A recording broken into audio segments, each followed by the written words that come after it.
നമസ്കാരം. നമുക്കറിയാം കരൂരിൽ തെരഞ്ഞെടുപ്പ് പ്രചരണ റാലിക്കിടെയുണ്ടായ ആൾക്കൂട്ട ദുരന്തത്തെക്കുറിച്ച്. അന്ന് ആ വിഷയവുമായി ബന്ധപ്പെട്ട് വിജയിയെ എല്ലാവരും എതിർത്തിരുന്നു. സ്വാഭാവികമായും അത് പ്രതിപക്ഷം ആയുധവുമാക്കിയിരുന്നു. ശേഷം കരൂർ ദുരന്തത്തിന് ശേഷം വിജയ് തമിഴ്നാട് മുഖ്യമന്ത്രിയാവുകയും ചെയ്തു. നിലവിൽ കരൂർ തെരഞ്ഞെടുപ്പ് പ്രചരണ റാലിക്കിടെയുണ്ടായ ആൾക്കൂട്ട ദുരന്തത്തിന് കാരണം പോലീസിന്റെ വീഴ്ചയും രാഷ്ട്രീയ ഗൂഢാലോചനയുമാണെന്ന് തമിഴ്നാട് മുഖ്യമന്ത്രി ജോസഫ് വിജയ് ആരോപിക്കുന്നു. 41 പേരുടെ മരണത്തിനിടയാക്കിയ ആ ദാരുണ സംഭവത്തിനു ശേഷം ആദ്യമായി കരൂരിലെത്തിയ വിജയ് പ്രതിപക്ഷമായ DMK-ക്കെതിരെയും പോലീസിനെതിരെയും കടുത്ത വിമർശനം ഉന്നയിച്ചു. മുഖ്യമന്ത്രിയായ ശേഷം ആദ്യമായി കരൂർ മണ്ണിലെത്തിയ വിജയിയെ കാണാൻ വൻ ജനക്കൂട്ടമാണ് തടിച്ചുകൂടിയത്. തന്റെ രാഷ്ട്രീയ ജീവിതത്തിലെ ഏറ്റവും വേദനാജനകമായ നിമിഷമായിരുന്നു അതെന്നും ആ ഓർമ്മകൾ ഇപ്പോഴും തന്നെ വേട്ടയാടുന്നുണ്ടെന്നും കരൂരിൽ നടന്ന പൊതുസമ്മേളനത്തിൽ സംസാരിക്കവേ വിജയ് പറഞ്ഞു. വീണ്ടും തിയേറ്ററുകളെയും വേദികളെയും ഇളക്കിമറിച്ച എൻ നെഞ്ചിൽ കുടിയിരിക്കുമെന്ന ശബ്ദം കരൂരിൽ മുഴങ്ങിയപ്പോൾ അണികളിൽ വലിയ ആവേശമാണ് പ്രകടമായത്. വേദന നിന്ന് മരിച്ചവരെ ഓർത്ത് താൻ ആകെ തകർന്നിരുന്ന നിമിഷങ്ങളായിരുന്നു അതെന്ന് അദ്ദേഹം ഓർത്തെടുത്തു.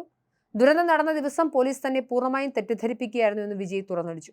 സ്ഥലത്ത് എന്തെങ്കിലും തരത്തിലുള്ള ക്രമസമാധാന പ്രശ്നമുണ്ടായിരുന്നെങ്കിൽ യോഗം റദ്ദാക്കാനോ തന്റെ വാഹനം തടയാനോ പോലീസിന് നിയമപരമായ അധികാരമുണ്ടായിരുന്നു.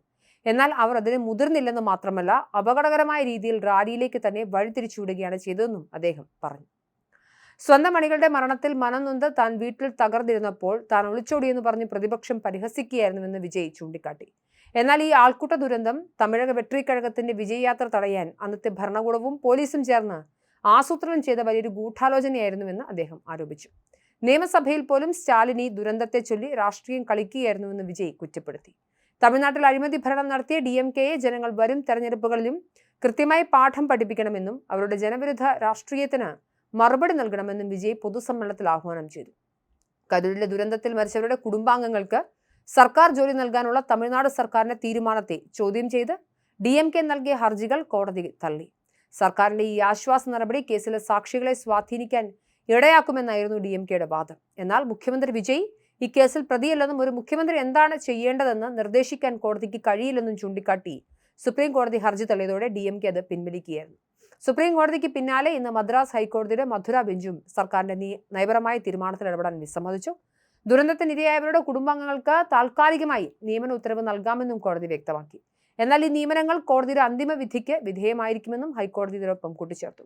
ചുരുക്കത്തിൽ കരൂർ ആൾക്കൂട്ട ദുരന്തത്തെ ചൊല്ലി തമിഴ്നാട് രാഷ്ട്രീയത്തിൽ മുഖ്യമന്ത്രി ജോസഫ് വിജയും പ്രതിപക്ഷമായ DMK-യും തമ്മിലുള്ള പോര് കടുത്ത വാക്പോരിലേക്ക് നീങ്ങുകയാണ്. ദുരന്തം നടന്ന മാസങ്ങൾക്ക് ശേഷം കരൂരിലെത്തിയ വിജയ് വൈകാരികവും എന്നാൽ അത്യുഗ്രവുമായ രാഷ്ട്രീയ പ്രത്യാക്രമണമാണ് DMK-ക്കും പോലീസിനുമെതിരെ നടത്തിയത്.